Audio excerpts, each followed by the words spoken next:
नहीं नहीं, it's okay, start now. Thank you very much. जी बहुत शुक्रिया, आप सबने सब्र से ये टाइम गुजारा जी। I am sorry for that. असल में हम ये चाह रहे थे कि हमारा जो भी काम है ये रिकॉर्डेड फॉर्म में भी रहे। हम जो मौजूद लोग हैं, सामीन हैं, वो तो सुने ही सुने, फिर आने वाले वक्त में कभी कोई बंदा पढ़ना चाहे, सुनना चाहे, तो उन चीज़ों को रिकॉर्डेड फॉर्म में भी होना चाहिए, इसलिए हम उसको रिकॉर्डिंग कर रहे हैं इसलिए। अच्छा, तो आज का हमारा जो टॉपिक है वो इल्मुल अलामात के बारे में है, यानी कि साबिर साहब ने इल्मी तौर पे जो तिब के बारे में जो बात फरमाई थी, ये उसका सेकंड लास्ट पोर्शन है। यानी कि हमने पहले अमूर तबिया वगैरह पढ़ लिए, हमने असबाब मुमरज़ा पढ़ लिए, हमने मिजाज वगैरह पढ़ लिए, और आज हम जो हैं इल्मुल अलामात की बात करते हैं। मैं जो बात कर रहा था कि देखें, डॉक्टर्स के पास बहुत सारी फैसिलिटीज़ हैं किसी मरीज़ को या किसी मर्ज़ को डायग्नोज करने के लिए, लेकिन हमारे पास सिवाय चंद चीज़ों के या कुछ चीज़ नहीं है किसी को जज करने के लिए। हम किसी की चीड़ फाड़ की हमें इजाज़त नहीं है, हमें टेस्ट रिकमेंड करने की इजाज़त नहीं है किसी को, और हम किसी के एक्सरे नहीं कर सकते, हम लेबॉरेटरी टेस्ट नहीं करवा सकते, लेकिन हम मर्ज़ तक कैसे पहुँचेंगे? ये अलामतें कुछ इशारे हैं जो हमें बताते हैं कि इस बंदे को क्या मसला है। देखिए, जो तिब्बे यूनानी है, तिब्बे यूनानी, हम उसको प्लीट तो हम, क्योंकि हमारी पेरेंट तो वही है, तिब्बे यूनानी वाले मिजाज पे जाते हैं कि आप सिर्फ मिजाज किसी का आइडेंटिफाई कर लें तो आपकी तशखीस मुकम्मल है। साबिर साहब और हमारा जो सिलसिला है कि हम ये कहते हैं मिजाज आइडेंटिफाई करें, प्लस उसके अंदर जो इखलात की कमी बेशी हो रही है उसको भी आइडेंटिफाई करें, और प्लस जिस उज़्व के अंदर बीमारी है उस तक भी पहुंच जाए। इसीलिए हमारे तरीक़ाकार का नाम है कानून मुफरिद आज़ा। हम उज़्व तक पहुंचते हैं कि मिजाज के अलावा इसके अंदर जो उज़्व है वो कौन सा अफेक्टेड है, किस में मर्ज़ पाया जा रहा है, और उसको कैसे हम ठीक कर सकते हैं। तो आज हम तशख़ीसी अमूर में इल्मुल अलामात पे जाएंगे। मैंने अभी अर्ज़ किया कि जैसे अगर हमारा मकसद ये है कि हम वहाँ तक पहुँचें कि अगर हमें किसी शख्स की आवाज़ सुनाई दे तो हम उसके मिजाज को डायग्नोज कर सकें। अगर हम इसके मिजाज को आवाज़ से डायग्नोज नहीं कर सकते तो हम उसको अपने आँखों से देखें। अगर हमें आँखों से देखने के बाद उसका मिजाज का पता चल जाए तो हम फिर भी बहुत अच्छे हकीम हैं। अगर नहीं समझ में आता तो वो चल के हमारे सामने चलता हुआ नज़र आए तो हम उसके ही मिजाज को आइडेंटिफाई कर सकें कि ये चलने का अंदाज़ क्या बताता है। अगर हम उसे भी समझ में ना आए तो हम उससे बात करें, उससे शेक हैंड करें। शेक हैंड करने का तरीका भी उसके मिजाज के बारे में बताएगा। अगर वो इसके अलावा वो खुद अपने मुंह से अपना मर्ज़ बताएगा और आप वो भी सुनें। और अगर ये सारी चीज़ें आपको एक तरफ इशारा कर रही हैं कि इसका मिजाज ये है तो आप अच्छी हकीम हैं। और आखिर में आप उसकी नब्ज़ पे हाथ रखें तो नफ्स को तशखीस की बजाय तस्दीकी टूल समझ के इस्तेमाल करें कि मैंने इसके बारे में इसको देख कर, सुन कर, चल कर, बात करके जो समझा, इसकी नफ्स तस्दीक करती है कि नहीं करती है। तो इसको तशखीसी अमूर से ज़्यादा तस्दीकी टूल के तौर पे लें आप नफ्स को, ठीक है। क्योंकि देखें, नफ्स के ऊपर जो चीज़ें आती हैं वो ये आती हैं कि अगर आपका खाया पिया आपके नफ्स पे नज़र आएगा, मौसम का असर आपकी नफ्स पे नज़र आएगा, आपने कोई दवा खाई हुई है तो वो उसका असर आपकी उस पर नफ्स पर आएगा, आप किसी कैफियत का शिकार हैं, गम का, परेशानी का, तो वो उसका असर नफ्स पर आएगा। आप उस कैफियत से बाहर आएंगे, आपकी नफ्स नॉर्मल हो जाएगी, आपका खाना पीना हजम हो जाएगा, आपकी नब्ज़ नॉर्मल जगह पर आ जाएगी। तो सिर्फ नब्ज़ पर हाथ रखकर किसी चीज़ की मुकम्मल तौर पर तशख़ीस करना एक बहुत बड़ा फ़न है, लेकिन उसको हतमी तौर पर समझने के लिए आपको उसमें एक्सपर्ट होना बहुत ज़रूरी है कि ये जो नब्ज़ अभी मुझे बता रही है, इसके खाने पीने की है, इसकी बीमारी की वजह से है, ये कैसी है। सुबह के वक्त नब्ज़ कुछ और होती है, दोपहर पे कुछ और होती है, रात को कुछ और होती है। तो मरीज़ किसको कहते हैं? हम मरीज़ उसको कहेंगे जिसकी सुबह देखो, शाम को देखो, रात को देखो, 2 दिन के बाद देखो, नब्ज़ एक ही मिले, वो मरीज़ है। जिसकी नब्ज़ ठहर जाए वो मरीज़ है। जिसकी नब्ज़ गर्मी के साथ गर्मी से बदल रही है, जिसको गर्मी में गर्मी लगती है, सर्दी में सर्दी लगती है, प्यास में प्यास लगती है, तो वो बंदा बीमार नहीं है, वो बंदा ठीक है। जिसको गर्मियों में भी सर्दी लग रही है और जिसको सर्दियों में तो लगती है, इनको गर्मियों में भी सर्दी लग रही है, वो बंदा बीमार है, उसकी नब्ज़ ठहर जाएगी। तो नब्ज़ किसकी ठहरेगी? जिसके अंदर मर्ज़ होगा, जो बंदा सेहतमंद होगा उसकी नब्ज़ें हमको बदलती हुई मिलेंगी। इसका मतलब है कि हम इसको 100% कैसे देंगे इस चीज़ को, ये सिर्फ नब्ज़ का लोग हमसे ये एक्सपेक्ट करते हैं कि जो बंदा भी आएगा हकीम उसकी नब्ज़ देखेगा, उसको मर्ज़ उसका बता देगा, बता सकता है, लेकिन उसको इससे पहले 9-10 चीज़ें और जहन में रख कर ही कुलिया लगाना है उसके ऊपर। तो उसमें बहुत सारे अवामिल शामिल होते हैं किसी को जज करने के। ठीक है जनाब, यहाँ तक क्लियर है आपको सबको? अच्छा, अब हम बात करते हैं जी इल्मुल अलामात की। जो साबिर साहब ने जिस तरह हमें बयान फरमाया, जिस तरह हमें सिखाया, पहले हम आपको वो सिखाते हैं, अपनी बातें हम बाद में आपको सिखाएंगे। ठीक है जी।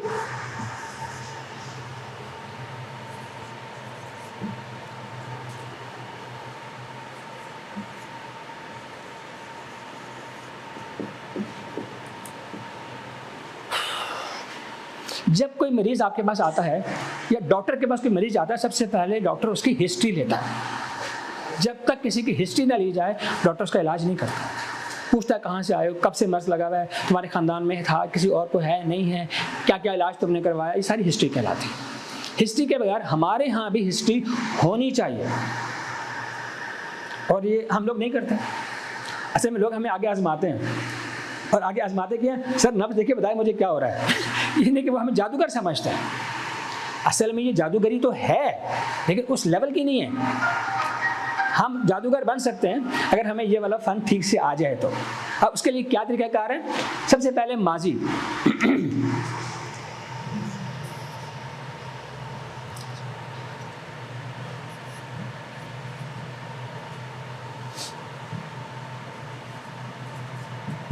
आपको पता है कि हमने ये पढ़ा था, ये हमारी हिकमत की टर्मिनोलॉजीज़ हैं, यानी कि ये वो असबाब हैं माजी में, ये जिस बादिया को कहते हैं कैफियत को, यानी कि मौसम ने जिस जिस बंदे को बीमार किया होता है, मुख्तलिफ मौसमी बीमारियों का जो लोग शिकार होते हैं, गर्मी सर्दी खज़ां बहार, उस चीज़ को हम बादिया कह रहे हैं। ठीक है, तो उसकी हिस्ट्री लेना बहुत ज़रूरी है। आप पहले पता करें कोई ये उसको सर्दी में बीमार होता है, ये गर्मियों में बीमार होता है। सर तशरीफ़ लाएँ प्लीज़, तशरीफ़ लाएँ, तशरीफ़ लाएँ, तशरीफ़ रखें, बरकाजी साहब बैठ जाएँ, आगे आ जाएँ। तो हमें ये पता चलता है कि उसको पिछली ज़िंदगी में किसी कैफियाती बीमारी का वो शिकार तो नहीं रहा। तो ये दो किस्में थी, ठीक है, बादिया और साबका, यानी कि कौन कौन से अमराज माजी में रहे हैं, ये पूछना हमारा हक है। आप पूछें उससे ताकि हमारी तशख़ीस गलत ना हो। हमें जादूगरी नहीं करनी, मैं आपको पहले बता दूं, हमें जादूगरियाँ नहीं करनी नब्ज़ के ऊपर। सॉरी हाल क्या चीज़ है कि जो मरीज़ अपनी कैफियत खुद बता रहे हैं। ये वाली चेयर, अच्छा सर थोड़ी सी चेयर इधर कीजिएगा ताकि वो क्लियर हो जाए। जज़ाकल्लाह, आप ठीक है, बहुत बहुत शुक्रिया। कि आप हाल ये है कि जो मरीज़ अपनी कैफियतें खुद बताता है, सर मुझे ये हो रहा है, मुझे ये हो रहा है, मुझे ये हो रहा है, ये पूछना भी बहुत ज़रूरी है। जब तक मरीज़ खुद ना बोले, आप ना बोले तो ज़्यादा बेहतर, उसको पहले बोलने दें। तो ये क्या कहलाता है जी? हाल। अच्छा, इसमें दो चीज़ें, एक वो चीज़ है जो मरीज़ बता रहा है, और एक डॉक्टर है जो उसकी उस बात से कोई निशानी निकाल रहा है। जैसे अगर एक बंदा है कहता है सर जी मुझे सुबह से नाक में जो मेरे ना बहुत पानी आ रहा है, मुझे छींकें बहुत आ रही हैं, अब उसने आप एक निशानी बताई है छींकें। अब डॉक्टर का काम क्या है कि वो ये जज करे, हकीम का काम ये है कि वो ये जज करे कि ये जो छींकें आ रही हैं ये कौन से मिजाज में आती हैं, इसका जो नज़ला बहने वाला है, जमने वाला है, या बिल्कुल बिल्कुल खुश्क इसका नाक है, ये जो अलामतें उसको हकीम को जो समझ में आएंगी वो पेशेंट को समझ में नहीं आती, क्योंकि मौलिज आप है। तो किसी एक अलामत से, जिसको इंग्लिश में कहते हैं साइन एंड सिम्टम्स, एक वो जो सिम्टम हमें डॉक्टर मरीज़ बताता है, फिर डॉक्टर उससे क्या नतीजा अखज़ करता है, ये दो चीज़ें हाल के साथ हैं। और आखिरी मुस्तकबिल ये है जी कि बंदा जो मरीज़ मेरे पास आया है, ये हकीम सोचता है कि ये इसका इलाज हो जाएगा कि नहीं होगा, या ये मर जाएगा। तो कुछ अमराज ऐसे होते हैं जो जान ले लेते हैं। तो ये चीज़ जज करना कि ये मरीज़ काबिल इलाज है भी है कि नहीं, ये ज़िंदा भी रहेगा कि नहीं रहेगा, और अगर ज़िंदा रहेगा तो कितना अर्सा ज़िंदा रह सकता है, ये पूरा एक फ़न है। तो ये मुस्तकबिल के बारे में ये चीज़ है। तो ये तीन चीज़ें से पहले मद्देनज़र रखें कि इल्मुल अलामात में कि बंदे की हिस्ट्री लेना ये बड़ा इंपॉर्टेंट है, उसके बारे में कंक्लूजन करना। ऐसा केस जिसके अंदर बीमारियां ऐसी हों कि लाइलाज हों, तो फिर उसमें अगर आप हाथ डालेंगे तो उसको ठीक करने की कोशिश करेंगे, किसी को गारंटियाँ देंगे कि तो ठीक हो जाएगा, तो वहाँ पर आपको नाकामी होगी, वहाँ पर आपको परेशानी है। आप अगर मरीज़ को ना भी बताएं तो उसके लवाहिकीन को ज़रूर बताएं कि उसको लाइलाज मर्ज़ है, क्योंकि ये आपकी अपनी ईमानदारी और फ़न के साथ इखलास की नतीजा है। ऐसे बंदे से क्यों पैसे बटोरे हो जो कल मरने वाला है? उससे नहीं लेना चाहिए क्योंकि वो जा रहा है। ठीक है जी, आगे चलें। ये साबका देखें, ये हमने लास्ट टाइम पढ़ा था, कुछ को बादिया जो होते हैं कैफियाती बीमारियां होती हैं, यानी कि मौसम के हिसाब से बंदा बीमार होता है। और बादिया में आपने खाया पिया और आपको दवाई ने असर साइड इफेक्ट कर दिया, आपको ग़िज़ा ने आपको परेशान कर दिया, आपके उठने बैठने ने, आपकी नींद ने आपको परेशान कर दिया, तो ये वो अलामतें हैं जो आपको बीमार करती हैं, तो साबका में आती हैं। और एक बंदा देखो, इंसान की मशीनरी अल्लाह ने ऐसी बनाई है कि वो इतनी जल्दी इफेक्ट नहीं होती। आप बद परहेजी या जो कहना चाहिए कि एहतियात आज आप अपनी करेंगे, लंबा अरसा नहीं करेंगे, तब जाके बीमार होंगे। तो वैसे नॉर्मली आप थोड़ी बहुत बद परहेजी कर लें, थोड़ा बहुत ऊपर नीचे हो जाए, गर्म सरद हो जाए, तो हमारी बॉडी उसको मेंटेन कर लेती है। लेकिन अगर आप हैबिचुअल हो जाएं, किसी चीज़ के आदी हो जाएं, फिर वो आपको पकड़ लेती है फिर वो। ठीक है जनाब, आगे चलें।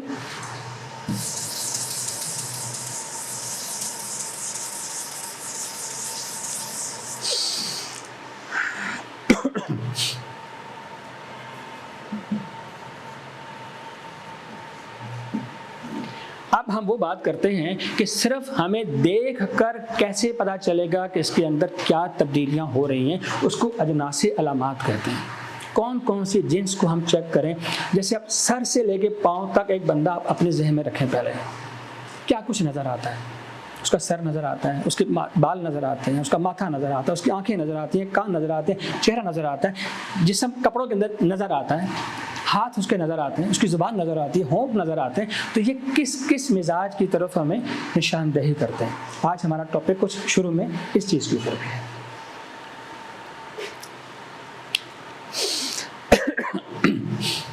आपको मैं दो चीज़ें बताऊं। साबिर साहब ने हमारे पूरे जिस्म को 600 में तकसीम फरमाया, 600 में, लेकिन उस 600 से पहले 3 हिस्सों में तकसीम फरमाया।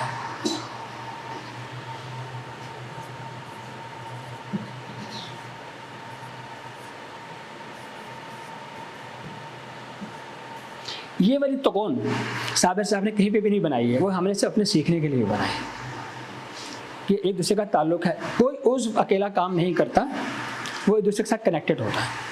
इसका मतलब है दिमाग का ताल्लुक दिल से, दिल का ताल्लुक जिगर से, जिगर का ताल्लुक दिमाग के साथ। हर चीज़ एक दूसरे के साथ इंटरकनेक्टेड है और दूसरे पर असरअंदाज होता है। अब हमारे साबिर साहब ने जो फ़न दिया है वो है तहरीक, तस्कीन और तहलील का।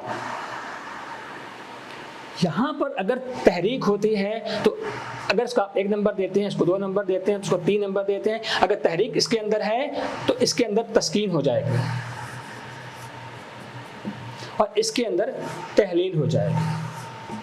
अभी हम फिलहाल इसको डिटेल में नहीं जाएंगे, सिर्फ आपको बताने के लिए है कि अगर एक उज़्व में तेज़ी आ जाएगी उसके फेल के अंदर तो वो तहरीक कहलाती है।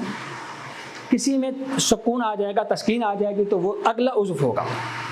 और ये क्लॉकवाइज चलता है, ये हमेशा एंटी क्लॉकवाइज नहीं चलता। ये जो निज़ाम हमें बताया गया है वो क्लॉकवाइज है, यूं यूं यूं चलेगा, ये यूं यूं नहीं चलता। ठीक है जनाब। इसलिए अब 3 तहरीकें हैं, लेकिन इनकी आपस में जो रिश्ते हैं वो 6 हैं। वो 6 रिश्ते कैसे हैं? जो दिल का अगर ताल्लुक बनाया जाए दिल के साथ तो ये पहला ताल्लुक है, इसलिए हम इसको अब दिमाग को हम आसाब कहते हैं और दिल को हम उज़लात कहते हैं। अगर दिमाग का ताल्लुक दिल के साथ जुड़ जाए तो हम इसको 1 नंबर तहरीक कहते हैं, क्योंकि आसाब ज़्यादा इसमें होते हैं, इसलिए हम पहला नाम आसाबी लेंगे और इसका नाम बाद में लेंगे। तो पहली तहरीक क्या बन जाती है जी? आसाबी उज़लाती। ये 1 नंबर हो जाता है। फिर दिल का ताल्लुक अगर दिमाग से जुड़ जाए तो फिर हम उज़लात को पहले नाम लेंगे और दिमाग का बाद में नाम लेंगे। तो वो ये 1 नंबर है। 2 नंबर क्या हो गया जी? उज़लाती आसाब। तीसरी कैफियत क्या होगी? इस दिल का ताल्लुक जिगर के साथ जुड़ जाएगा तो हम उसको क्या कहेंगे? इसका नाम पहले लेंगे उसको हम उजलाती कहेंगे, और इसको हम जिगर को हम क्या कहते हैं जी, गुद्दुद होते हैं, इसलिए ये उजलाती गुद्दी कहलाएगा। अब इसका ताल्लुक इसके साथ भी जुड़ेगा, हाँ, उसको हम क्या कहेंगे जी, गुद्दी उजलाती। पांचवे को हम क्या कहेंगे, जिगर का ताल्लुक दमाग के साथ। अब जो जिगर गुद्दुद है, इसलिए पहले गुद्दी होगा, फिर दमाग के साथ जोड़ेंगे तो ये गुद्दी असाबी हो जाएगा। पांचवा। और छठा ताल्लुक ये है कि दिमाग का ताल्लुक आप जिगर से कर लेंगे।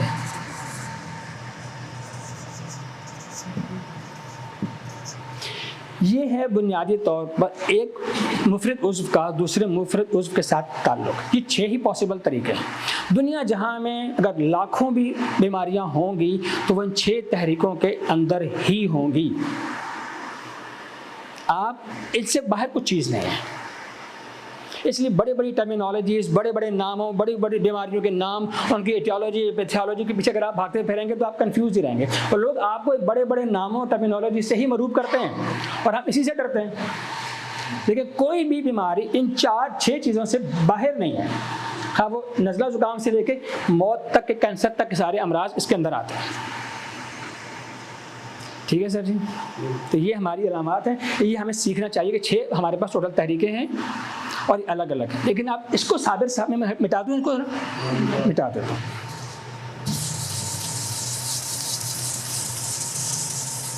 इनके नंबर भी याद रहेंगे मेरा ख्याल है ना जी। अब हम सिर्फ नंबरों पे चलेंगे क्योंकि बार बार हम उसको दोहराना ज़रा लंबा हो जाता है। अगर कोई एक इंसान यूँ हो,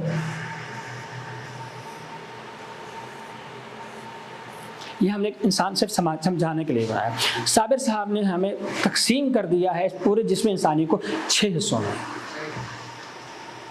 यू सेंटर में से काटा है, यू आप देखिए हमारी कुदरती तौर पे हम बिल्कुल सिमेट्रिकल बॉडी है हमारी, इधर उधर हर चीज़ बराबर है। यहाँ से अगर काटा जाए, यूँ काटा जाए तो बराबर से तकसीम होते हुए हमें नज़र आते हैं। इवन नाफ तक और नीचे तक हम चले जाएँ तो बिल्कुल हमारे अल्लाह ताला ने हमें एहसन तकवीम बनाया है। बिल्कुल अच्छी से ज़्यादा परफेक्ट बॉडी किसी की नहीं हो सकती, क्योंकि इंसान पूरी कायनात का इर्तिकाई का आखिरी दर्जा है इस वक्त। इर्तिका का ज़िंदगी डेवलप करते करते इंसान तक पहुंची है, और इंसान सबसे इर्तिकाई जो जमादात में है, जो नबातात में है, जो हैवानात में है, वो सब कुछ आला जो चीज़ है वो इंसान के अंदर है। ठीक है सर जी। अब आप ये समझे कि मैं यूँ खड़ा हूँ, ये मेरी दाईं साइड है, ये जो मेरी दाईं साइड है यहाँ से हम शुरू करते हैं। ये आधा हिस्सा ये वाला, इसको उन्होंने, ये आप समझेंगे दाएं हिस्सा ये वाला है, क्योंकि उल्टा होता है ना, ये तस्वीर तो उल्टी आ रही होती है। ये जो मेरा हिस्सा यहाँ तक है, ये 1 नंबर तहरीक का हिस्सा है। शाने से लेके यहाँ तक जो आ रहा है जी, क्या कहते हैं इसको, यहाँ तक, इसको आप 2 नंबर कह लें। इस टांगों में जो चीज़ जा रही है इसको 3 नंबर कह लें। दाएं तरफ जाएंगे तो इसको 4 नंबर कह लें, इसको 5 नंबर कह लें, इसको आप 6 नंबर कह लें। जिस जगह मरीज तकलीफ में दर्द उसको हो रहा होगा वही उसका मकाम तहरीक है। अगर एक बंदा दाईं आंख को दबा रहा है तो आप समझ लें इसको जो तकलीफ हो रही है वो दाईं तरफ हो रही है, तो दाईं जो साइड है वो असाबी उजलाती है, उसकी तहरीक। ये अगर यहाँ पे कोई पेन है, कोई तकलीफ है, पानी बह रहा है, कोई कान में दर्द हो रहा है, दाईं कान में हो रहा है तो वो असाबी होगा, असाबी उजलाती होगा, 1 नंबर तहरीक से होगा। अगर उसका राइट साइड पे यहाँ तक कुछ मसला कुछ चल रहा है तो उसकी 2 नंबर तहरीक होगी। उसकी टांगों में किसी के दाएं टांग में कुछ जा रहा है, उसकी 3 नंबर तहरीक होगी। इसी तरह चौथा, ये चौथा जो जगह है, ये आप देखें, अगर किसी का बाएं तरफ कुछ हो रहा है उसको, तो वो गुद्दी उजलाती होगा। बाएं साइड पर उसको दिल में कुछ हो रहा है तो उसको 5 नंबर तहरीक होगी उसकी। और बिल्कुल इसके लेफ्ट लेग में कुछ हो रहा होगा तो 6 नंबर तहरीक का होगा। ये एक बुनियादी सा कॉन्सेप्ट है, तकसीम करके आपको सिर्फ जहाँ बंदा हाथ रखे आपने समझ लेना कि इसको क्या मसला है।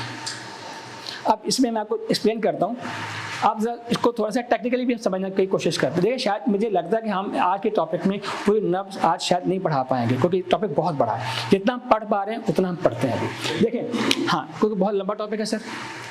इसको हम क्या कहते हैं, पहली तहरीक को असाबी उजलाती। इसका क्या नाम है? उजलाती असाबी। और इसका क्या नाम है जी? तीसरा उजलाती गुद्दी है सर। इसका क्या नाम है? शाबाश, बिल्कुल ठीक हो गया। इसको क्या बोलेंगे, इसको हम क्या बोलेंगे जी? अच्छा, अब इसमें जो टेक्निकल पॉइंट है आज आपको मैं वो सिखाता हूँ, उसमें टेक्निकल पॉइंट है क्या इसकी तकसीम के अंदर। ये जो पहला लफ्ज़ है इसके अंदर एक लफ्ज़ आ रहा है उज़लाती, असाबी, उज़लाती। इसके अंदर क्या आ रहा है? उज़लाती असाबी, इसके अंदर भी उज़लाती आ रहा है। नीचे देखें उज़लाती गुद्दी, इसके अंदर भी उज़लाती आ रहा है। ठीक है सर, इस असाबी उज़लाती में 75% असाब हैं, लेकिन 25% इसके अंदर उज़लात हैं। ठीक है, अब हम इसको 25% यहाँ पे लिख देते हैं, 25% ही है। इसके अंदर कितने परसेंट है उज़लाती? इसमें 75% है। इसमें उज़लाती गुद्दी में कितने परसेंट है? 75%। आप इन सबको जमा करें जरा, 75 150 होता है। 150 को मैं 25 प्लस करें 175, यानी कि हमारे राइट साइड पे 175 जो पोर्शन है उसके अंदर उज़लात हैं। अभी हम इसको और भी डिफाइन करेंगे, तो इसको आप समझें। अच्छा, अब यहाँ पर क्या आ रहा है जी? गुद्दी। यहाँ पर क्या आ रहा है? गुद्दी। यहाँ पर क्या आ रहा है? गुद्दी। इसको भी कैलकुलेट करें तो 175% बनता है। अगर हम इसको काटे, अब इसको यहाँ असाब को देखें, यहाँ पे असाब कितने हैं जी? ये यहाँ पर 75% है। अच्छा, यहाँ पर असाबी के असाब कितने हैं जी? 25%। इसमें असाब हैं? कोई नहीं। अब हमने कैलकुलेट ये किया कि दाएं तरफ हमारे जो उज़लाती हैं वो है 175%, और असाब हमारे जो राइट साइड पर हैं वो हैं जी हमारे कितने हो गए सर? 25 और ये 100। चले, आपने असाबी, ये राइट साइड की हमारी कंडीशन है। ठीक है सर, यहाँ पे किसी को एतराज़ है? नहीं। और यहाँ पे सिर्फ हरारत जो है हमारे पास कितने परसेंट है? शाबाश, बिल्कुल जी, बिल्कुल बिल्कुल करें। ये असाबी उज़लाती में 75 होते हैं। अभी हमने राइट साइड को जब आइडेंटिफाई किया तो हमारे सामने राइट साइड पर 175 उज़लाती परसेंट आ रहे हैं, परसेंटेज के हिसाब से।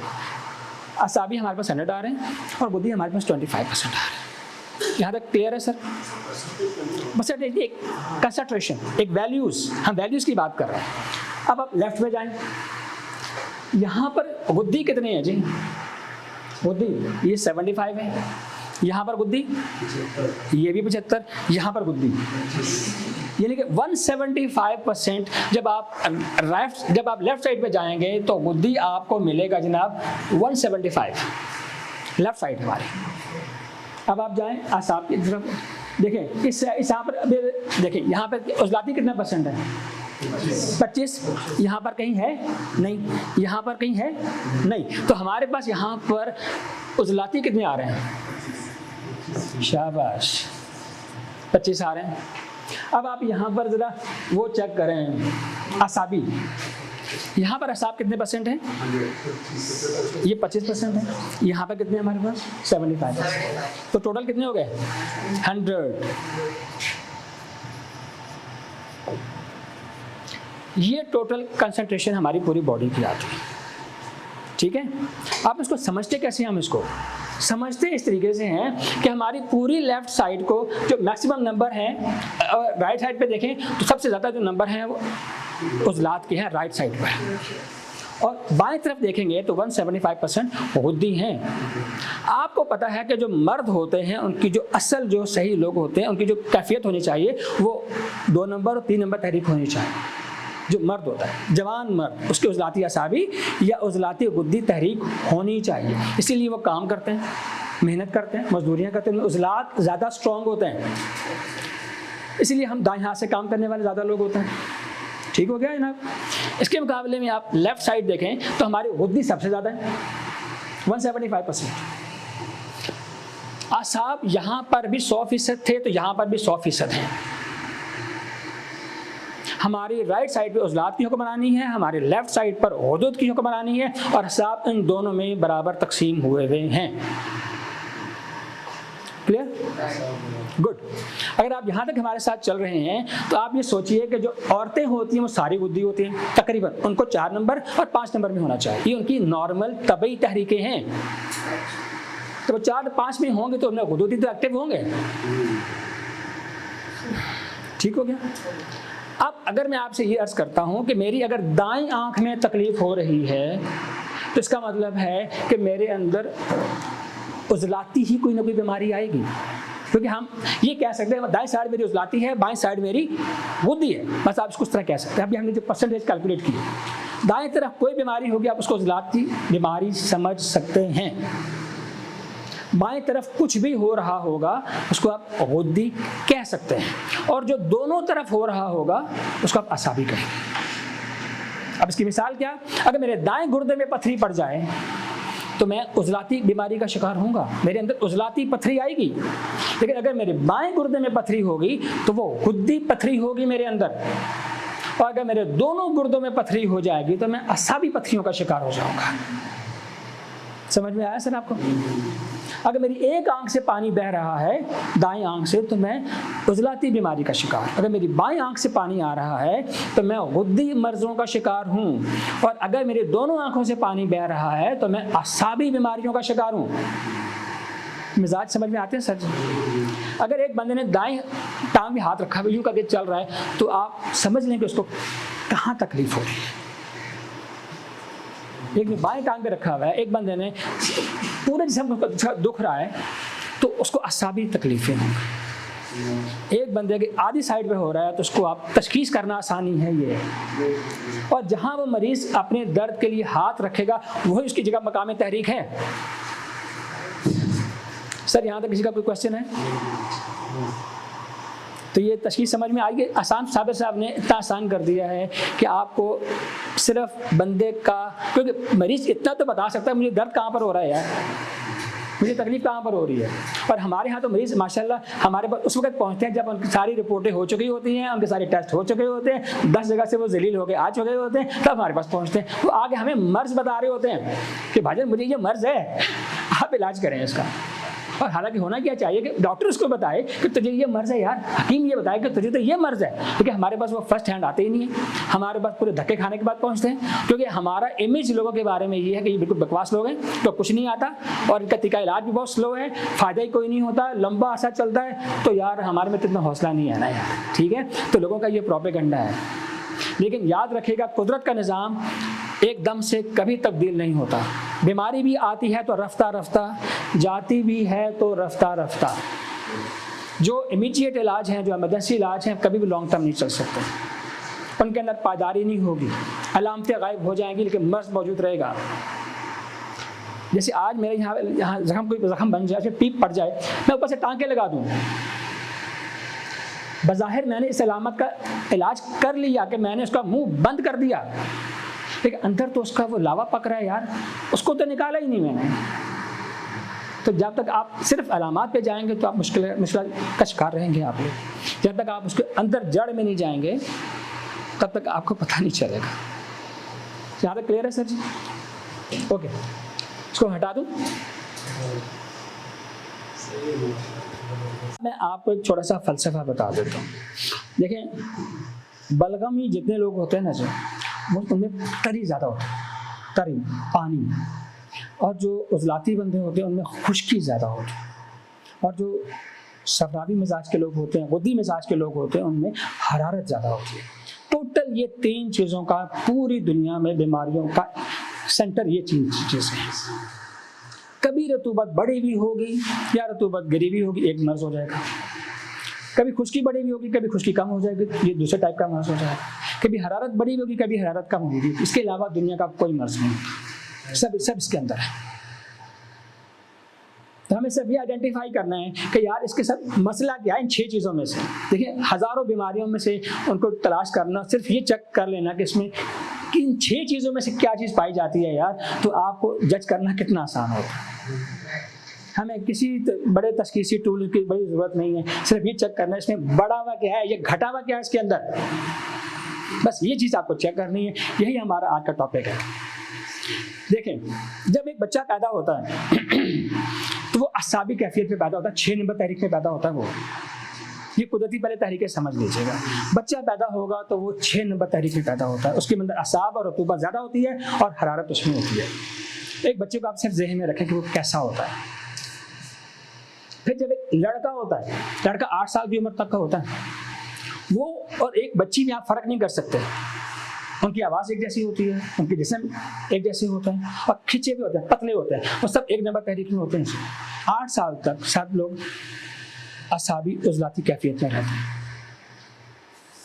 उसके बाद जवान हो जाता है, लड़का जैसे ही बालिग होता है तो वो 2 नंबर तहरीक में आ जाता है, लड़की भी 2 नंबर तहरीक में आती है, लेकिन वो वहाँ पर रुकती नहीं है, वो फौरन से पहले 3 नंबर में आ जाती है। उसका ताल्लुक अल्लाह ताला हुदूद से जोड़ देते हैं उसके उजलात का, इसीलिए क्योंकि उसको अभी उसके ब्रेस्ट डेवलप होने होते हैं, उसके ओवरीज को डेवलप होना होता है, मेंसेस को स्टार्ट होना होता है, तो अल्लाह ताला उसको ताल्लुक हुदूद से जोड़ देते हैं। तो आदमी लड़का रुका रहेगा उजलाती असाबी में जब तक वो अनमैरिड रहेगा। जैसे ही वो शादी करेगा वो 3 नंबर में आ जाएगा, क्योंकि अब उसको मनी का खराज करना है, आपको शादी का फंक्शन परफॉर्म करना है, तो अब उसको सिर्फ खुशकियाँ नहीं चाहिए, उसको तरिया नहीं चाहिए, सब उसको हुदूद भी चाहिए जो मनी को रोक सकें, उसके अंदर बना सकें, उसके अंदर टेस्टोस्टेरोन बना सकें उसके अंदर। समझ रहे हैं आप लोग? आपको ताल्लुक 3 नंबर से हो जाएगा। लेकिन जो लड़की है अगर वो शादीशुदा नहीं है, कंवारी है, उसका मेंसेस स्टार्ट हो गया तो 3 नंबर में होती है, उसमें खून की रगें फट जाती हैं, तभी तो उसका मेंसेस होगा। खून का अखराज 3 नंबर में होता है, ये बात याद रखिएगा। तो जिस लड़की को पीरियड्स होंगे वो 3 नंबर में जाएगी। और जब वो एक लड़की मैरिड हो जाती है तो अल्लाह ताला उसको 4 नंबर में रखते हैं, क्योंकि उसके हुदूद ज़्यादा इस्तेमाल होता है, उसको अपने जिस्म में रतूबत और हुदूद ज़्यादा चाहिए कुदरती तौर पे, इसीलिए शादी के बाद ख़वातीन फूल जाती हैं, उनमें हुदूद एक्टिव हुए भी होता है। आदमी नहीं इतने मोटे होते शादियों के बाद, क्योंकि वो दोबारा इसी में घूम रहे होते हैं, उजलाती असाबी में या उजलाती गुद्दी में घूम रहे होते हैं, इसलिए उनमें ज़्यादा मोटापा नहीं चढ़ता। औरतें फ़ौरन मोटी हो जाती हैं हुदूद की तहरीक की वजह से, और जैसे ही वो प्रेग्नेंट होती हैं तो वो 5 नंबर में चली जाती है। तो तख्लीक इंसानी का जो मकसद है वो 5 नंबर में पूरा होता है, जिसमें 75% हरारत चाहिए और 25% रतूबत चाहिए, उसमें बच्चा डेवलप होता है। तो ये आपको टोटल समझ में आ गया पूरी लाइफ साइकिल कहाँ कहाँ जाता है। जब आप किसी की तशखीस करें तो उसमें उम्र का बहुत बहुत बहुत बड़ा फैक्टर होता है। अभी हमने जो सारे साइकिल पेश किए, बच्चे के नाम को बच्चा होते ही असाबी हैं, लड़के होते ही उजलाती हैं, ख़वातीन नॉर्मल होंगे तो होंगे ही वो गुद्दी तहरीक में। तो उम्रों को सबसे पहले जहन में रखें। फिर आपके पास जो मरीज़ आ रहा है उसकी जिन्स को मद्देनज़र रखें कि वो औरत है, मर्द है, बच्चा है, शादीशुदा है, गैर शादीशुदा है। ये जब सारी चीज़ें करेंगे तो आपको नतीजे तक पहुँचने में आसानी हो जाएगी। ठीक हो गया सर जी? अब हम बात करते हैं कि वो हमें एक बंदा बताता ही नहीं कि मैं शादीशुदा नहीं हूँ, या मेरे बच्चे हैं कि नहीं हैं, मेरे साइकिल ख़राब हैं या क्या, कुछ भी नहीं बोल रहा, आपके सामने आ जाता है। अब बगैर बोले, वो बगैर कुछ सुने, हमें उन तक कैसे पहुँचना है? पहले तो मेरी बात याद रखिएगा, जो बंदे हम इस तरह सारे बैठे हुए हैं, मोतदिल मिजाज के साथ बैठे हुए हैं, इसलिए हम बीमार नहीं हैं। बीमारी तो वही होती है जो आपको लिटा देती है, बिठा देती है, सुला देती है। तो वो अगर नहीं है तो आप बिल्कुल ठीक है। आप हल्की फुल्की कैफियत के शिकार होते हैं, हल्की फुल्की अलामात का शिकार होते हैं, खुद को बीमार समझना शुरू हो जाता है। मर्ज नहीं होता, मर्ज वो है जो आपकी जान ले सकता है। आप जान टोटल 3 चीजें ले सकती हैं हमारी। एक, अगर दिमाग को अटैक हो जाए तो मैं मर जाऊंगा, जिसको ब्रेन अटैक कहता है। अगर मेरा दिल को अटैक हो जाएगा, उसको हार्ट अटैक कहते हैं, तो मैं मर जाऊंगा।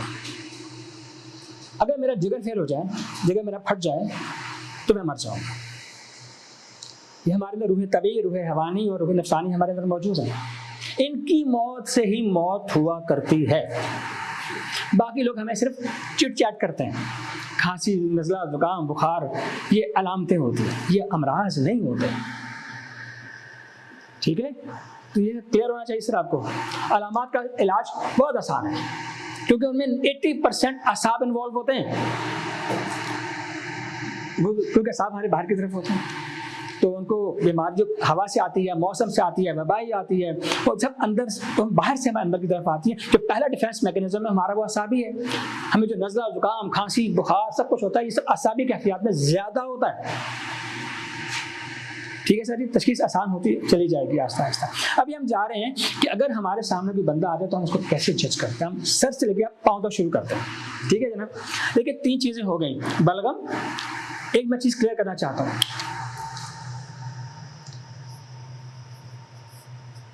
ये बलगम में रतूबत होती है ज़्यादा, उजलात में खुश्की होती है और इसमें हरारत होती है। इन चीज़ों का हमारे जिस्म पर असर क्या होता है, ये चीज़ सीखना बहुत ज़रूरी है। अगर किसी चीज़ में आप पानी डाल रहे हैं तो वो चीज़ फूल जाती है। हर फूली हुई चीज़ के अंदर पानी होता है, रतूबत। बस ये बात दिमाग में रखें। तो रतूबत से चीज़ें फूलती हैं जी। आप किसी भी चीज़ को उसको खुश्क कर दें, जिनका गोश्त, जैसे पहले ज़माने में फ्रिज नहीं हुआ करते थे, तो सहाबा कराम के ज़माने में गोश्त को खुश्क करके लोग खाते थे, सुखा के खाया करते थे। अब सुखाने का क्या तरीका है, को छत पे रख दें, सूरज उसको खुश करेगा, हवा उसको खुश करेगी, फिर उसका साइज कम हो जाएगा या बढ़ जाएगा, कम हो जाएगा। शाबाश। जो खुश्की होती है वो आपको सुकेड़ देती है। ये दूसरी चीज हो गई। आखिरी चीज है हरारत। हरारत क्या करती है जी, फैला देती है। जहां पर भी हरारत बढ़ेगी वो चीजों को फैला देगी।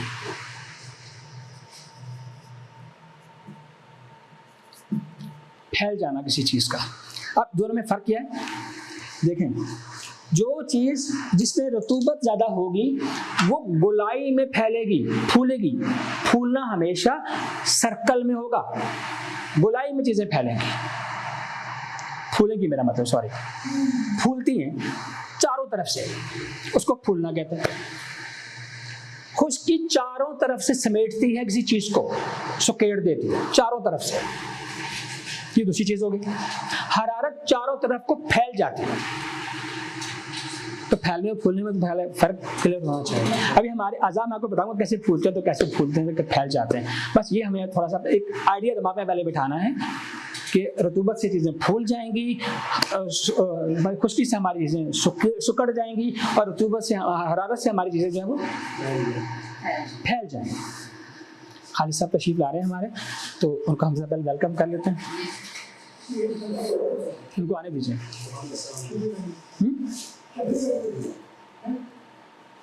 अच्छा मुफ्ती साहब, अस्सलाम वालेकुम, तशरीफ रखें प्लीज। अभी तो नहीं हो रही, ऐसा कोई क्वेश्चन तो नहीं हो रहा? चलो ठीक है, हम आगे चलते हैं।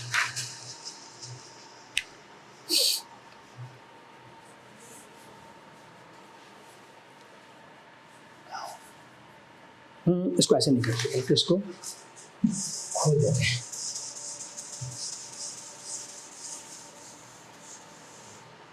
जब ये हमारा कॉन्सेप्ट क्लियर है तो अब हम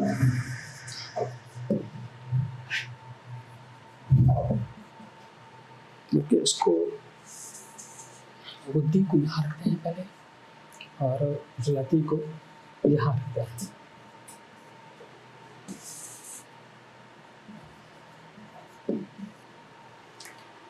अब हम इसको आसान बनाते हैं। जब हमारे दिमाग में ये कॉन्सेप्ट आ चुका है कि आसाब से चीज़ें फूल जाएंगी, उजलात की में आगे वो खुश्की से वो सुकड़ जाएंगी और हरारत से वो चीज़ें फैल जाएंगी। अब हम पूरे जिस्म को इसी 3 पैरामीटर्स पे जज करते हैं। ठीक हो गया सर? सबसे पहले हमें क्या चीज़ नज़र आती है? सर। किसी बंदे का भी सर नज़र आता है। प्योर आसाबी बंदे के अंदर जब रतूबत, जो देखें, एक मैं पहले कॉन्सेप्ट आपको पहले क्लियर कर दूं पहले आपको, ये इसको बताने से पहले वो बड़ा ज़रूरी है कि जो बच्चा भी पैदा हुआ, मैंने आपको उसको स्टेज बता दी कि वो आसाबी गुद्दी में पैदा होगा, फिर वो बढ़ता बढ़ता कहाँ को जाता है, ये हमने आपको बता दिया आपको ना। अच्छा, एक बात याद रखिएगा कि अब हर बंदा तकरीबन हर फेज में से गुजर कर आता है। हर एक इंसान हर तहरीक में से गुजर कर आता है, तो जिसमें से गुजरता है उसका कुछ ना कुछ असर भी तो अपने ऊपर लेता है। 5 मिनट में कोई शो आ गए हैं। ओके, आप मेरी इस बात को पहले समझें सर जी कि हर बंदा बचपन से लेके आखिर तक तकरीबन हर तहरीक में से गुजर के जाता है, और जिसमें से गुजरेगा उसका कुछ असर तो अपनी बॉडी में छोड़ेगा ना। वहाँ वो रुकता नहीं है, लेकिन उसका असर जरूर कबूल करता है। यानी कि आपके अंदर असाबी गुद्दी अलामात भी होंगी, आपके अंदर असाबी उजलाती भी होंगी, 6 की 6 तरीके आपके अंदर कहीं ना कहीं नजर आएंगी, क्योंकि परसेंटेज कम होगी। और जहाँ पर आगे आप रुक जाएंगे वो आपका मिजाज हो जाएगा, वही आपकी तहरीक बन जाएगी। आप ठीक हो गया सर जी। तो हमें हर बंदे में सब कुछ मिलता है। अब एक बंदा मोटा है बहुत, कहता है मैं तो हिल भी नहीं सकता, चलो अगर नहीं हिल सकता, अभी आप हम फटे ना, सबसे पहले भाग के वो नीचे जाएगा। वो भाग सकता है, वो भाग सकता है, लेकिन भागता नहीं है, उसकी आदत नहीं रही ना वो भागने की। मेरी बात समझ रहे हैं सर आप? इसका मतलब है हर बंदा सब कर सकता है। और एक बंदे को जहां पर भी बीमारी कहाँ अटैक करती है, बंदे को वहां अटैक करती है जहां पर वो कमजोर होता है।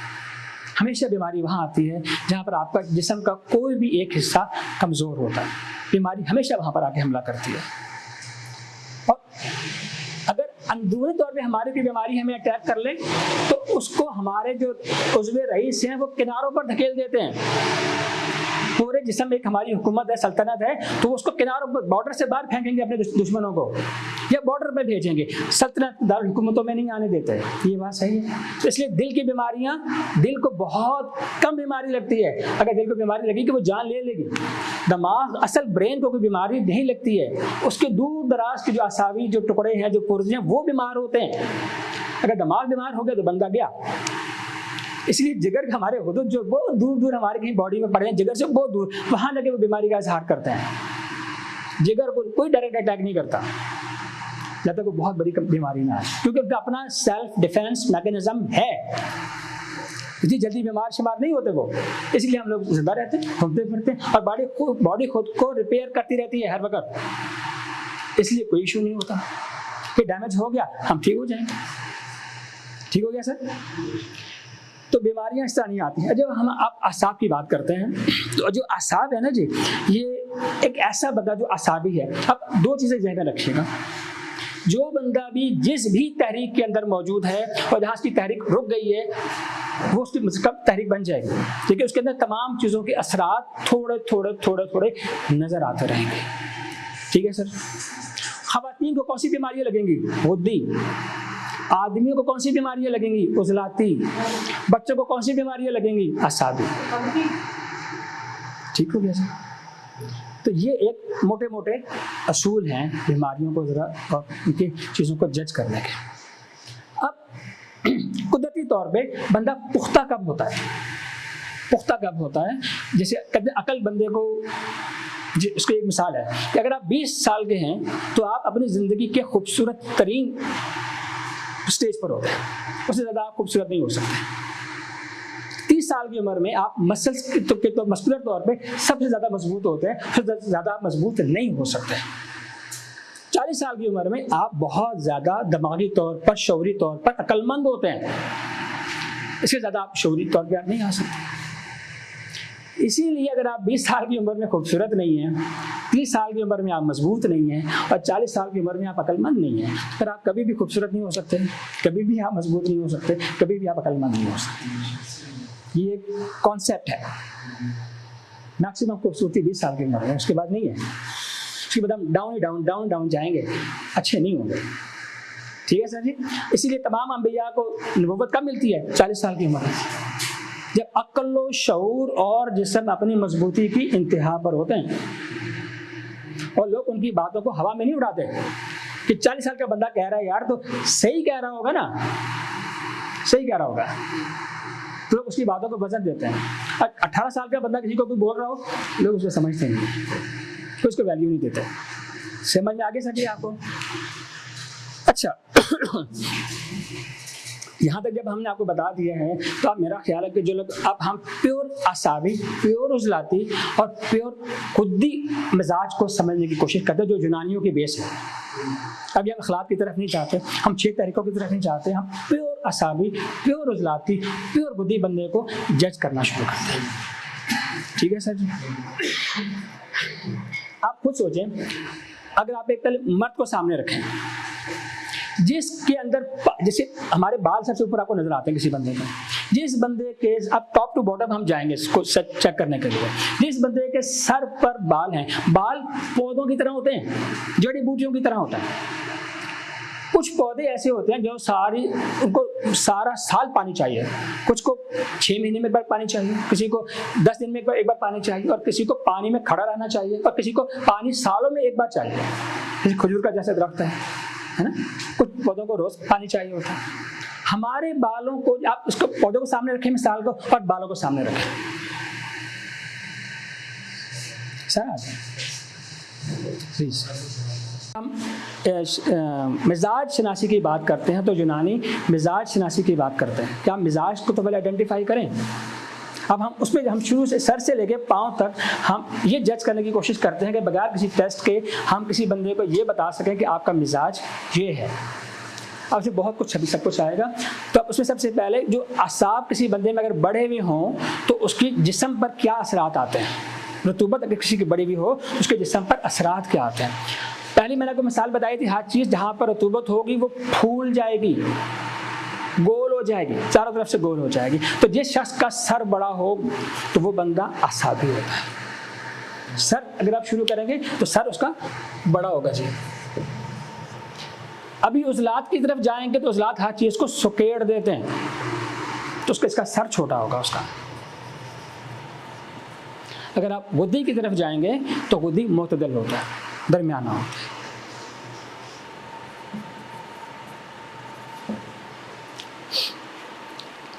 अब मैं आपको बालों की मिसाल बता रहा था, जिस आदमी के सर के ऊपर बाल कम हो, कम ख़त्म होने की बात नहीं कर रहा, कम हो, वो बंदा असाबी होता है।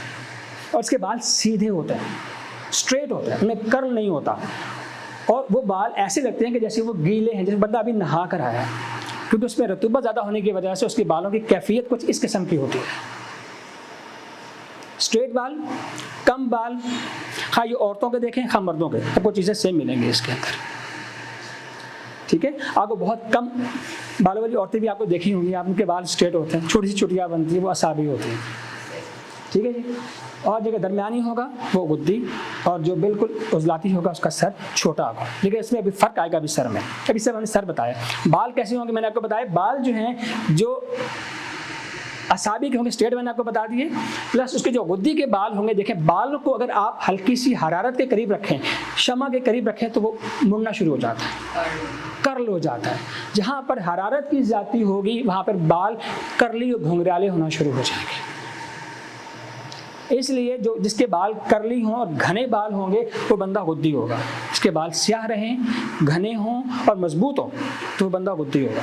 इसीलिए आपने गंजी औरतें बहुत कम देखी होंगी, क्योंकि वो गुद्दी मिजाज की होती हैं। लेकिन बंदे आपने बड़े देखे होंगे क्योंकि वो उजलाती होते हैं। उजलाती में कड़कपन होता है, तो वो खुश्की की वजह से बाल टूट जाते हैं और गिरना शुरू हो जाता है। इसलिए अक्सर जो कम बालों वाले जो हम हजरात होते हैं, जो दरमियान से जिनके स्पेशली बाल कम होना शुरू हो जाते हैं, वो उजलाती होते हैं, ठीक है जनाब। अब आपको बालों से एक अंदाज़ा हो रहा होगा। उसके बाद आप थोड़ा सा नीचे की तरफ आए तो आँखें, अगर आँख असाबी होगी तो इसी तरह गोल होगी और बड़ी होगी। आँख बड़ी होगी और गोल होगी। इसी के मुकाबले में आप गुद्दी को देखेंगे, दरमियानी आँख होगी, खूबसूरत आँख होगी, एतदाल के साथ होगी। लेकिन ये जो उजलाती आँख होगी सुकेड़ की वजह से छोटी आँख होगी। तो ये आपको आँखें बताती हैं कि इसका मिजाज कैसा है। इसी तरह कानों पे चले जाते हैं, जिसके कान बहुत लंबे होना शुरू हो जाए तो वो बंदा बहुत अक्लमंद और ज़हीन बंदा होता है। इसके बाल यहाँ पर आ जाएं तो वो ज़हीन तरीन इंसान होते हैं, लंबे कानों वाले अक्लमंद इंसान होते हैं। तो ये कान रतूबत की वजह से लंबे और बड़े हुए भी होते हैं, तो वह असाबी मिजाज के हों। दरमियाने कान होंगे तो वो गुद्दी होंगे। अगर आप कानों में बहुत छोटे कान पाएंगे तो वो प्योर बंदा उजलाती होगा, ठीक है। हर एतदाल से जो भी चीज़ बढ़ेगी वो चीज़ खतरनाक है। अच्छा जी, अब उसके बाद आप ये देखें, नाक, असाबी बंदा जो मुस्तकिल उसके अंदर तहरीक के अंदर शामिल है, असाब के अंदर, उसका नाक मोटा और बड़ा हो जाएगा। पकौड़े की तरह नाक जिसका होता है वह बंदा असाबी होता है। जिसका दरमियाना नाक होगा वो गुद्दी होगा, जिसका बहुत बारीक नाक होगा वो उजलाती नाक बंदा होगा। फिर चेहरा, अब पूरा चेहरा जिस बंदे का गोलाई लिए हुआ होगा, गोलाई जिसके चेहरे में होगी तो वो बंदा असाबी होगा। जिसका मुंह चौकोर शक्ल लिया हुआ होगा वो बंदा गुद्दी होगा, और जिसका बंदा पतला पिचका हुआ जिसका मुंह होगा वो बंदा उजलाती होगा। ये तीन चेहरे हमारे सामने होते हैं। तो चेहरा शनासी भी हमें इल्मुल अलामात में सिखाती है कि चेहरे से भी आप किसी बंदे का मिजाज आइडेंटिफाई कर सकते हैं। अच्छा चेहरे भी आपको मैंने बता दिया। फिर होंठ, अभी होंठ भी रह गया। अब होंठ देखें, उजलाती बंदे के होंठ हमेशा बड़े होंगे रतूबत की वजह से, गुद्दी के बिल्कुल मुनासिब होंगे और उजलाती के पतले होंठ होते हैं। ठीक है, दोबारा बता दें वो आसाबी के बने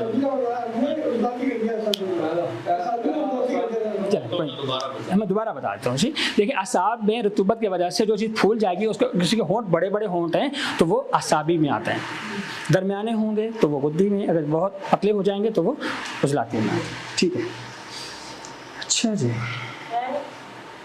अब इसके अंदर एक चीज़ मैं आपको बताऊं, अभी बालों पर बात आ रही थी। जिस बंदे के बाल जल्दी उगना शुरू हो जाएं तो उस बंदे के अंदर खुश्की की ज़्यादती होती है। खुश्क जो ज़्यादा मिजाज के होंगे उनके बाल जल्दी जल्दी उगेंगे, और जिस बंदे के बाल की कसरत ज़्यादा हो, बहुत घने बाल होंगे, उसमें हरारत बड़ी भी होती है, उनके अंदर गुद्दी मिजाज होता है उनका। किसी के अंदर बाल सर पे कम हो तो वो रतूबत का निशानदेही करते हैं। किल्लत जो है बालों की वो रतूबत के बढ़ने की निशानी है। ठीक है सर जी।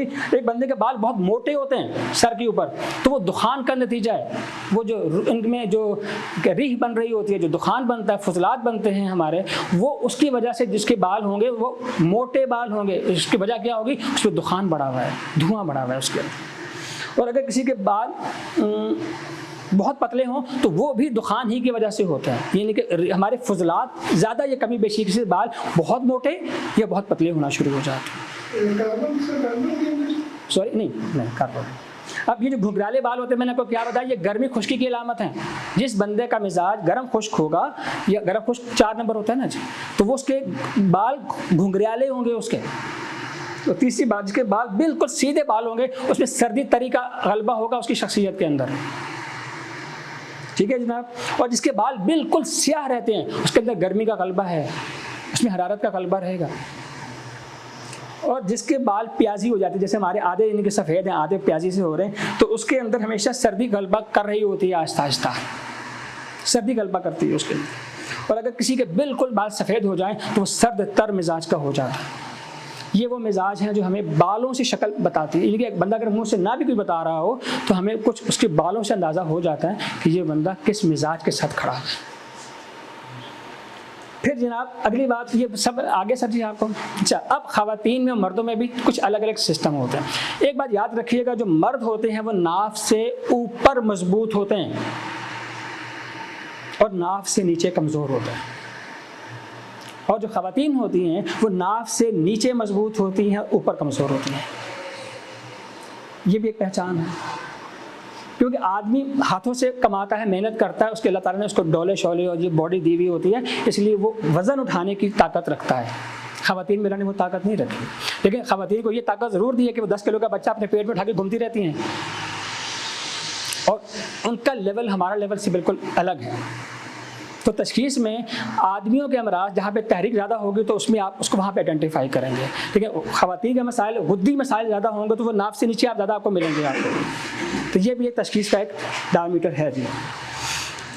अच्छा, अब इसी तरह असाबी ख़वातीन और असाबी जो गुद्दी औरतें, दोनों में आपको तशख़ीस आपको फ़र्क बता देता हूँ। ये कोई शर्म वाली बात नहीं है, क्योंकि हम फिजियोलॉजी पढ़ रहे हैं तो उसको पढ़ने में कोई हरज नहीं है। जो औरत में रतूबत का ज़्यादती होगी वो गोल हो जाएगी, उसका सीना और उसका पेट और उसके हिप्स हर चीज़ बड़े साइज़ में जाएगी, वो प्योर असाबी खातून होगी। और जिसका ऊपर का सीने का हिस्सा कम बड़ा है लेकिन इसके हिप ज़्यादा बड़े हैं, वो गुद्दी होगी। ये हमें दूर से चीज़ें पता चलती हैं। तो जो बंदा बिल्कुल एतदाल के साथ आपको मिलेगा उसमें कोई प्रॉब्लम नहीं। और असाबी की एक और निशानी होती है, जो प्योर असाबी हो जाती है, लंबा अरसा असाब में रहती है, उसके पीछे से यहाँ से डबल गोश्त आ जाता है, फर उसके निकल आते हैं यहाँ से, जिसके ये निकलेंगे वो औरत असाबी होगी। और इसके यहाँ पे गोश्त ज़्यादा ना हो लेकिन यहाँ पे हिप से ज़्यादा गोश्त आ जाए, वो गुद्दी हो जाती है। तो ये शक्लें देख कर आपको पता चलती हैं कि यार उसका क्या है। और सबसे बड़ी बात, चौकोर मुंह होगा तो आप उसको गुद्दी कहेंगे, पतला मुंह हो जाएगा तो उसको आप उजलाती कहेंगे, और उसका बिल्कुल गोल मुंह होगा ना तो वो आप उसको असाबी कहेंगे। आप मिसाल देखें, आपको नुसरत फ़तेह अली खान याद होगा। नुसरत फ़तेह अली खान प्योर असाबी शक्ल का है वो बंदा, हर चीज़ उसकी गोल। आदा परवीन को देखिए, बिल्कुल हर तरफ से गोल, तो वो असाबी, टिपिकल किस्म की असाबी चीज़ें हैं। ठीक है, अच्छा, किताब के बारे में, किसके बारे में सर? किताब के बारे में। कौन से हफीज सर? सारे किताब के। सर वो तो अभी आप ही बताएंगे ना उस्ताद जी, हम आपके सामने तो हम कुछ नहीं आप करेंगे। तो बता रहे हैं, बिल्कुल ठीक है सर। नुसरत फतेह अली का बताया, आपके बताइए, वो तो आपके घर के हैं। सर वो तो आप ही बताएंगे। हमारे भी हमारा फर्क है। बिल्कुल सर। अच्छा, यहाँ से आगे थोड़ा सा चलें जरा प्लीज़। अच्छा, अब उसमें ये है कि बदन की रंगत, जिस बंदे देखें अब हमारे पास कुछ कलर्स आते हैं, जो लोग सफ़ेद होते हैं बिल्कुल बिल्कुल सफ़ेद कलर के, वो होते हैं आसाबी, उनमें हरारत की सबसे ज़्यादा कमी होती है। हरारत की कमी निशानी है सफ़ेद होने की। और इसके मुकाबले में जो लोग स्याह होते हैं उनमें खुश्की बहुत बड़ी भी होती है। स्याह लोगों में खुश्की और सौदा बहुत बड़ा हुआ होता है। और इसके मुकाबले में जो लोग सुर्ख होते हैं उनमें खून का प्रेशर बहुत ज़्यादा होता है, ब्लड प्रेशर उनका बहुत हाई होता है। जिस बंदे की शक्ल आपको नज़र आए कि यार ये लाल कलर का उसकी शक्ल है, उसका बीपी हाई साइड पर होगा। अगर एक किसी बंदे का रंग बैंगनी हो, बैंगनी आपने लोग देखे होंगे जिसका कलर बिल्कुल बैंगनी हो जाता है, जिनके बैंगन की तरह का मिक्स कलर आ रहा होता है, तो उनके अंदर सर्दी खुश्की जो है ना वो अपनी इंतहा को पहुंची हुई होती है। और अगर आप ये देखें कि एक बंदा बिल्कुल क्या कहना चाहिए कि पीला हो जाए, पीला, तो सर उसके अंदर हमेशा हरारत की ज़्यादती होती है, तो सफरा उसमें बड़ा मिलता है। तो ये कलर आपको बताता है। अब उसके बाद आप ये देखिए एक चीज़ होती है लम्स। आप किसी से सलाम कर रहे हैं तो किसी का हाथ पकड़ते ही आपको ठंडक का एहसास होता है सलाम करते वक्त, तो वो असाबी बंदा होगा। जिसके हाथ पकड़ के आपको खुश्की का एहसास होता होगा तो वो बंदा उजलाती होगा। और जिस बंदे को पकड़ के आपको गर्म हाथ हथेलियाँ लगेंगी वो गुद्दी तहरीक की तरफ इशारा करेगा। ये 3 हाथ मिलाने से पता चलता है। फिर जो बंदा उजलाती असाबी होगा वो हल्का बोलेगा, आहिस्ता बोलेगा, ठहर ठहर के बोलेगा, बल्कि बोलेगा ही बहुत कम, बवक्त ज़रूरत बोलेगा, वैसे वो नहीं बोलेगा। और जो उजलाती होगा उसकी आवाज़ बहुत बुलंद होती है, ऊंचा बोलता है। वो ऊंचा बोलने वाला हमेशा बंदा उजलाती होता है। और जो गुद्दी होता है वो तेज़ तेज़ बोलता है, तेज़ तेज़ बोलता है। जिसकी गुफ्तगू में तेज़ी होगी वो बंदा हरारत की बड़े होने की निशानी, वो गुद्दी बंदा मिजाज का होगा। ये सारी वो चीज़ें हैं जो अभी हमें नफ्स देखने से पहले हमें नज़र आ रही हैं। जो बंदा असाबी होगा वो कदम बहुत हल्का उठाएगा, चलेगा बहुत स्लो, जैसे उसको कोई धकेल रहा है लेकिन वो चलना नहीं चाहता लेकिन वो चलता है, क्योंकि पानी उसको गहरा होने की वजह से चलने में सुस्ती पैदा करता है। रतूबत हमेशा सुस्ती पैदा करती है, तो उसका कदम भी स्लो उठेगा। और जो बंदा उजलाती होगा वो जमा के कदम रखेगा, वो जो कदम रखेगा बड़ा मजबूत रखेगा। और इसके मुकाबले में जो गुद्दी होगा वो कदम तेज़ तेज़ चलेगा, उसकी तेज़ में उसके रफ्तार में तेज़ी आएगी, उसके अंदर बोलने में भी, चलने में भी, सवाल का जवाब देने में भी लंबी लंबी बातें करेगा। तो ऐसे लोग गुद्दी होते हैं। अच्छा, अब चलना भी हो गया, बात भी हो। अच्छा, जो असाबी होंगे जब आपसे वो सलाम करेंगे तो आधा हाथ से आपसे सलाम करेंगे, यानी कि वो हाथ मिलाते हुए उनको बड़ा अजीब सा महसूस हो रहा होगा। वो आपसे गर्म जोशी का इजहार नहीं करेंगे, हल्का सा आपसे हाथ टच करके पीछे हो जाएंगे। ऐसे बंदे असाबी होते हैं। और जो उजलाती होते हैं वो आपका पकड़ के हाथ आपको मजबूती से पकड़ेंगे, वो बंदे उजलाती होते हैं। और जो बंदा हाथ पकड़ के बार बार यूँ गर्म जोशी का इजहार करेगा वो गुद्दी होते हैं। ये मिजाज आपको बताता है कि यार इस बंदे का मिजाज कहाँ को जा रहा है। तो अभी तक हमने जो आपको बताया, देखें, और बंदे को देखकर, उसकी आवाज़ सुनकर, उसको चलता देखकर, उसकी आवाज़ सुनकर, उसका हाथ मिलाकर अभी तक हमने ये समझ लिया कि हम उसको मिजाज तक कैसे पहुंच सकते हैं। फिर जो एक बंदा बोलता है, जो बंदा नज़रें नहीं मिलाता अपना मर्ज़ बताते हुए, वो यकीनन असाबी होता है। उसके अंदर कोई ना कोई ऐसी कमी होती है। आमतौर पर ऐसे लोग नामर्दी की तरफ जा रहे होते हैं तो वो नज़रें नहीं मिलाते, ये निशानी होती है उनके असाबी होने की। और जो उजलाती होता है वो आंखों में आंखें डाल के बात करता है, वो शर्माता किसी से नहीं है, उसको किसी की मौजूदगी या गैर मौजूदगी से फ़र्क ही नहीं पड़ता, उसको जो कहना है उसने कहना है। ऐसे बंदे उजलाती होते हैं। और उनको किसी बात पर समझाना या कायल करना बहुत मुश्किल होता है। वो सुनाने के लिए आते हैं, सुनने के लिए नहीं आते, वो अच्छे लिसनर नहीं होते हैं। लेकिन जो असाबी बंदे होते हैं वो गौर व फिक्र करने वाले, वो सुनने वाले होते हैं।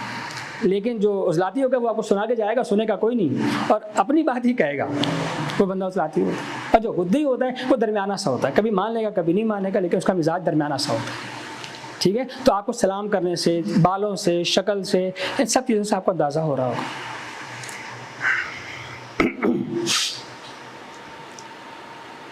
जैसे अगर एक बंदा सर के दर्द की आपको कहता है, अभी हम अलामात की तरफ आ रहे हैं कि वो बोल क्या रहा है, वो आपको बोलता क्या कि मुझे मसला क्या हो रहा है, तो उससे हम कैसे अंदाज़ा लगाएंगे यार कि इसको क्या मसला है, कौन सी खिल्त इसमें बढ़ी हुई है, या कौन सी कैफियत इसकी बढ़ी हुई है, या मिजाज किसके तरफ इशारा करता है इसका। अगर एक बंदा सर की गिरानी की तरफ कहता है जब मेरे सर में जब भारी भारी रहता है, तो उसका यकीनन ब्लड प्रेशर बढ़ा हुआ होगा। तो आपको अंदाजा, इसने एक इशारा दिया, आपने उससे बीमारी डायग्नोज करनी है कि इस बंदे का अगर सर भारी है तो उसका खून का प्रेशर बढ़ा हुआ है, और उसके जिसके ज़्यादा ब्लड प्रेशर का खून बढ़ा हुआ होगा उसको अंगड़ाई बार बार आएगी, अंगड़ाइयाँ लेना खून के बड़े होने की निशानी है। अगर एक बंदे के हवास कुंद हो जाएं, आप उसे एक बात बता रहे हैं, वो समझ रहा है, सुन रहा है, फिर कह रहा है क्या बताया जनाब आपने, यानी कि आप उसको 10 बार एक बात बताते हो, उसको फिर समझ में नहीं आती है, तो उसके हवास कुंद हो चुके होते हैं, और ये खून के बड़े होने की निशानी है। इसके अलावा उसका जिस्म सुर्ख हो जाएगा, वही भी खून के बड़े होने की निशानी है। किसी के फोड़े फिंसियाँ किसी के आपको जिस्म पे नजर आ रहे हैं, ये खून के बड़े होने की निशानी है। और अगर किसी के बंदे का जिस्म से कहीं से खून का अखराज हो रहा है, तो वो भी खून के ब्लड प्रेशर की तरफ इशारा कर रहा होगा। ठीक है सर जी, ये वो अलामतें जो बंदा हमें बता रहा होगा, पर हमें उसमें से जज करना कि ये क्या बताना की कोशिश कर रहा है। अगर किसी बंदे में बलगम बढ़ा हुआ हो, तो वो कौन सी अलामतें हमें बताएगा, बीमारियां हमें बताएगा। मैं आपसे वो जिक्र करता हूँ जी कि उसका बदन बिल्कुल सफ़ेद होगा, बदन सफ़ेदी की तरफ माइल होगा, उसका बदन ढीला होगा। ये ढीला होना उसके रतूबत के बड़े होने की निशानी है, बलगम के बड़े होने की निशानी है। उसका बदन मुलायम होगा, मुलायम, आपको टच करें आपकी उंगली उसके जिस्म में जा सकती है, वो बिल्कुल मुलायम उसका जिस्म होता है, स्लिप करता है, और उसको सर्दी महसूस होती है, हर वक्त उसका जिस्म सर्द महसूस होगा। उसको टच करें आपको उसका लम्स आपको ठंडा मिलेगा। ये दूसरी चीज़ हो गई। तीसरा, उसका लाबे दहन ज़्यादा होगा, उसके मुंह में थूक ज़्यादा आता रहेगा, ये वो आपको अलामत बताएगा वो अपनी। इसके अलावा उसकी प्यास कम होगी, वो कम प्यास की, आपसे किसी को पूछें तुम्हें बहुत प्यास लगती है, कहेगा नहीं मुझे तो प्यास लगती नहीं है, तो आप समझ लें कि उसका बलगम बढ़ा हुआ है, उसके अंदर रतूबत पहले से बहुत है। ठीक है जनाब। और उसको खट्टी बुस्सी डकारे भी आए, बुस्सी डकारे का शिकायत करेगा, उसको डकारें खट्टी खट्टी आएंगी, ये भी उसके असाबी और बलगम के बड़े होने की निशानी करता है। और उसको नींद ज़्यादा आएगी, वो नींद का ज़्यादा जब इसरार करेगा, तो आपको समझना चाहिए कि ये बंदा बलगमी मिजाज के साथ है।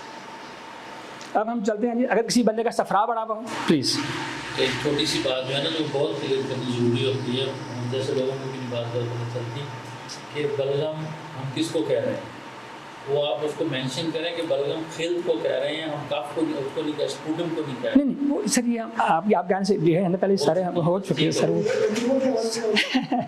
मेरा ख्याल है आपको सबको क्लियर हो चुका है, हमने पहले क्लास में सर ये आपसे पहले डिस्कशन हो चुका है सर। ये जरूरी होता है क्योंकि बाद में हम बलगम का जिक्र आता है, नहीं वो नहीं, वो बलगम नहीं सर, ये रतूबत है, बलगम है। रतूबत का मतलब कुछ और है सर। अच्छा, अब सफरा बढ़ा हुआ हो, जिस बंदे में हरारत बढ़ी हुई हो, तो हम उसको कैसे आइडेंटिफाई करेंगे, ये बंदा हमें क्या बोल रहा होगा, मरीज क्या बोल रहा होगा, तो उसको हम कैसे करेंगे। उसका सबसे पहले उसका जो बदन है ना, वो आपको जर्दी माइल मिलेगा, उसका बदन जर्दी की तरफ जा रहा होगा। ठीक है जनाब। दूसरा, उसका मुंह का जायका हर वक्त कड़वा रहेगा, तो ये शिकायत करेगा मेरा मुंह हर वक्त कड़वा कड़वा रहता है, उसको आप समझ लें कि उसको सफरा उसका बढ़ा हुआ है। तीसरा, उसकी ज़ुबान खुरदरी हो जाएगी हरारत के बढ़ने की वजह से, जैसे ज़मीन में ज़्यादा सूरज की रोशनी पड़ जाए तो वो खुरदरी हो जाती है, फटना शुरू हो जाती है। लेकिन वो जो खुरदरा होना है ना, उसका फटना नहीं, फटना तो उसमें खुश्की में चला जाएगा, वो जो सिर्फ खुरदरा होना है वो उसकी सफरा के बढ़ने की निशानी है ज़ुबान के। फिर उसकी प्यास बहुत ज़्यादा होगी, हरारत को भी शिकायत करेगा कि मुझे प्यास बहुत लगती है, तो वो उसका मिजाज गर्म मिजाज का होगा। उसको भूख कम लगेगी, ज़्यादा उसको भूखा भी रखें कोई मसला नहीं है उसको, तो ये उसकी हरारत के बढ़ने की निशानी है। और जो आखिरी है, उसको हर वक्त अपनी मतली बतली का एहसास होगा, यानी कि वो मतली का इशारा करेगा बार बार कि मेरा दिल भारी रहता है, मुझे उल्टी आने को दिल करता है बार बार। तो ये जो अलामत होती है, ये उसकी सफरा के बढ़ने की निशानी है। अब अगर हम किसी को देखें, किसी का सौदा बढ़ा हुआ हो, हम क्योंकि आदमी का तो सौदा ही बढ़ा हुआ मिलेगा अभी आपको, जब सौदा बढ़ेगा तो वो कौन सी आपको अलामत आके बताएगा, वो आपको उसका जिस्म पतला और लागर हो जाएगा, खुश्की की वजह से सुकेड़ पैदा होगा उसके अंदर, सुकेड़ की वजह से वो लागर होगा और उसका बदन उसका कमज़ोर होगा उसका, और वो हर वक्त फ़िक्र का शिकार रहेगा, सोचता ही रहेगा, गौर व फिक्र का शिकार रहेगा, परेशान लगेगा वो, आपको परागंदा नज़र आएगा वो जब भी आपके पास कोई मरीज़ आएगा उजलाती कैफियत के साथ। और उसके अंदर हमेशा वो मैदे की जलन का शिकायत करेगा, मैदे में जलन होती है जी मुझे, तो ये उजलात की वजह से होती है, उजलाती कैफियत की वजह से, खुश्की के बड़े होने की वजह से होती है। और उसको जो डकारें आएंगी खट्टी डकारें आएंगी, जिसको खट्टी डकारों को जो आपको करेगा वो बंदा उजलाती होगा। और उसमें इश्तिहाई काजिब होगी। इसका मतलब ये होता है कि उसको भूख लगेगी, लेकिन वो भूख रियल नहीं होगी। उसका बहुत खाने को दिल करेगा, ये भी खा लूँ वो भी खाऊँ, खाएगा, लेकिन उसके इतना खाने के बाद भी उसकी भूख खत्म नहीं होगी, उसमें अपने जिस्म में एनर्जी महसूस नहीं होगी। तो ये जो निशानी होती है इश्तिहाई काजिब कहलाती है, ये भी सौदा की वजह से होती है।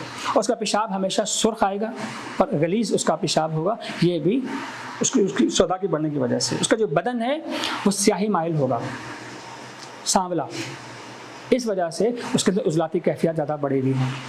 और सबसे आखिरी बात यह है कि जी उसकी जिस्म पर बाल ज़्यादा होंगे। जिस बंदे के बाजुओं पर, सीने पर, हर जगह बाल पाए जाएंगे तो वो बंदा, आप ये देखिए कि वो बंदा उजलाती होगा। आप देखिए ख़वातीन के आम तौर पे जिस्म पर, फ्रंट पे कहीं जिस्म पर बाल नहीं होते। इसी तरह कुछ मर्दों के सीने पर भी बाल नहीं होते। जिनके सीने पर बाल नहीं होते वो गुद्दी तहरीक की तरफ जाते हैं, जिनके बाल ज़्यादा होते हैं वो उजलात की तरफ जाते हैं। मेरा ख्याल है अब काफ़ी देर से हम टॉपिक पढ़ा रहे हैं, हमारे असातिज़ा मौजूद हैं। आज के लिए यहाँ पे फ़िलहाल कि सिर्फ सुनकर, देखकर, बगैर अभी नब्ज़ को हाथ लगाए बगैर किसी बंदे को जज करना, ये सिर्फ पहले आप मिजाज आइडेंटिफाई कर लें, फिर हम जो मुरक्कब अज़ा हैं, यानी कि असाब का उजलात से जुड़ जाए तो क्या असर पड़ेगा बंदे की शक्ल पर, असाब जो है वो गुद्दी से जुड़ जाएँ तो बंदे की शक्ल हैयत कैसी हो जाएगी, ये हम बाद में पढ़ेंगे। उजलाती गुद्दी की शक्ल कैसी होगी, या 6 तरीक़ों में जो अलग अलग हैं, अभी हमने सिर्फ जो मुफरद तरीके से असाब, हुदूद और उजलात को बयान करके आपको पहचान करवाने की कोशिश की है। तो अगर साबिर साहब ने तो ये फरमाया कि अगर आप देखें जो यूनानी सिर्फ इसी पे जाएंगे, अगर आपने मिजाज आइडेंटिफाई कर लिया, अगले मिजाज की दवाई दे दें, बंदा ठीक है, आपकी तशख़ीस तकरीबन मुकम्मल हो जाती है। लेकिन हम उसके उज़्व तक भी जाते हैं कि ये जो बीमारी नज़र आ रही है, ये जो हमें कैफियत नज़र आ रही है, इसके किस उज़्व को तहरीक मिली हुई है। हम इखलात की बात भी करेंगे और हम फ़ेल आज़ा की बात भी करेंगे और एक मुफरद उसको आइडेंटिफाई भी करेंगे। इसमें याद, इसीलिए हमारे जो थ्योरी का नाम है कानून मुफरद आज़ा। हम सिर्फ मिजाज की बात नहीं करते, हम उज़्व तक भी जाते हैं। अब साथिया हमारे मौजूद हैं, बाकी आप ये अपने अपने ख्यालात का इज़हार करेंगे। तो अब मुझे इजाज़त दीजिए, अगली इंशाल्लाह टॉपिक पे नब्ज़ पे बात करेंगे। ठीक है, बहुत शुक्रिया।